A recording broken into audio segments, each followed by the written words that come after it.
gods were all concerned and so forth. That's just one group. I mean, that's just literally just one group. They landed in various places all over this planet.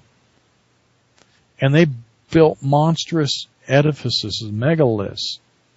And the largest stones of megaliths are not the Giza Plateau or Angkor, Cambodia or Mexico. It's in Lebanon. And in Lebanon, we have stones that are cut so massively large, nobody really knows how big they are. But what I want to tell you is that there is a plan right now being worked as we speak in the last few days, supposedly secret. Hey, if I know it, it's not so secret, although I'm not necessarily getting information that's real public either. But northern Israel is evacuating people so that they can go to war. So the northern part of Israel is being evacuated. Civilians are being removed from their homes as I speak right now because they plan on attacking Lebanon. Now, in the meantime, we have to ask the question, how does this fit in a scenario with aliens? What is the agenda that would want them to be there? Well, anytime we're talking about an area, it's not, if they have this much power, it's not just dirt they're after. So there must be something there. Now let me give you the rumor. The last time Israel attacked Lebanon, they got their little fannies beat back to Israel in a heartbeat. And that's not something that they've forgotten. They were approaching a river that goes from east to west in southern Lebanon, and the Lebanese army kept them at that point. Now, what's interesting, folks, is that just north of that is purported to be some kind of thing that I hate to say, but I'm going to give you as rumor, is a Stargate. Now, I've heard that a long time ago. I heard about this being a location like this way before that war started the first time, and here we have it going the second time.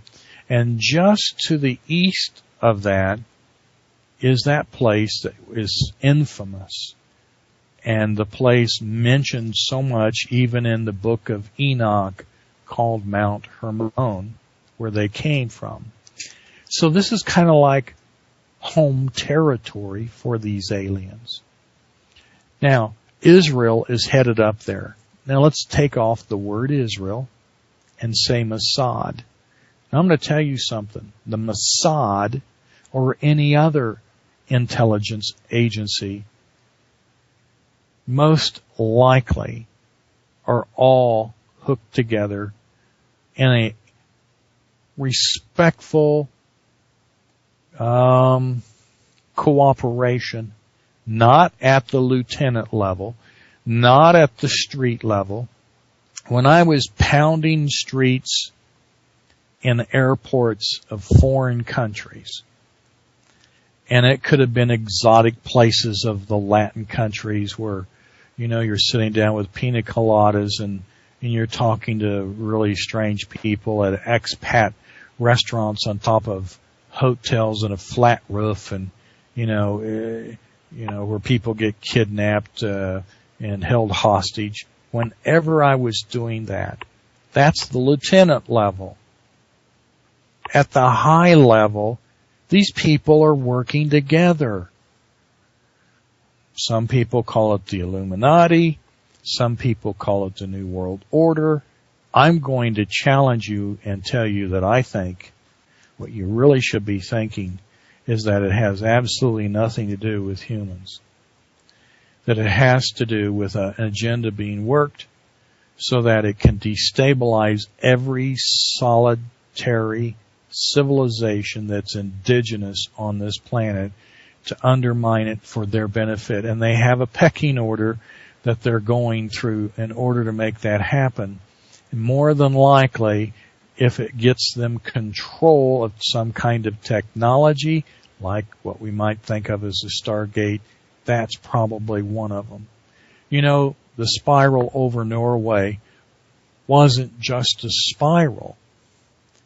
It was a spiral, but there was a rocket too, a Russian rocket and a spiral.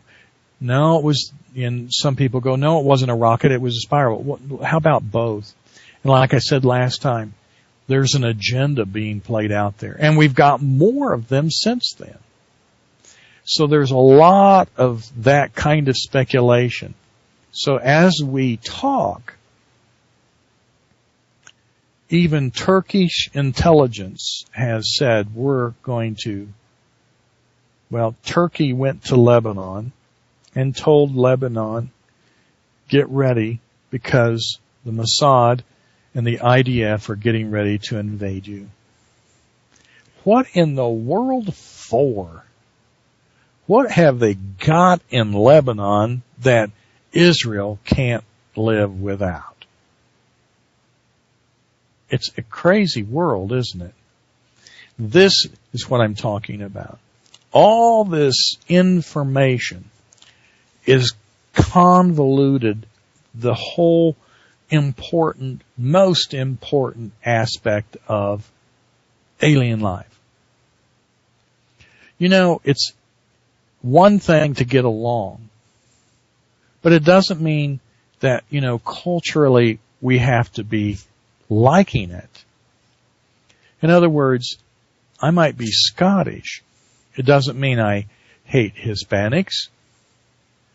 It doesn't mean I hate black Africans or yellow Chinese and Japanese people. And because I don't want to live in their culture doesn't mean I can't get along with them. It just means that I prefer to be in a culture that I'm comfortable with. That way I can be at peace. Now, I'm going to tell you that for a long time, people have been spies all over the world. In fact, for 30 years, there's this fellow by the name of Don Fang. Actually, his name was he called himself Greg. His last name was Chung, and he worked for Boeing. This man had become nationalized in the 1960s, but for this whole time, he'd gotten secrets to China about the space shuttle program, the B-52 bomber, the F-15, the Chinook helicopter, even fueling systems for the Delta V rockets. Now, get this. He even retired from Boeing in 2002, and at 73, he was still working as an agent for China. This kind of thing has got you got to wonder why people will do this kind of thing. Well, they go, well, so what? Well, you know what?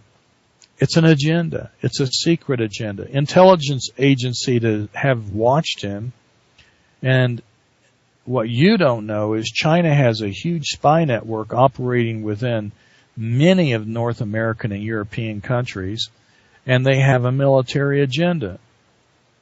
Now, it just so happens after all that time, he gets arrested in 2006, and that led, when he got arrested, to some more information that was in his home, saying that it was he actually had gotten a letter, by the way, from China, and they were congratulating him on his services to his country, and it was dated like 19 years before, and is written by the Ministry of Aviation and the Chinese Aviation Industry Corporation, the government of China.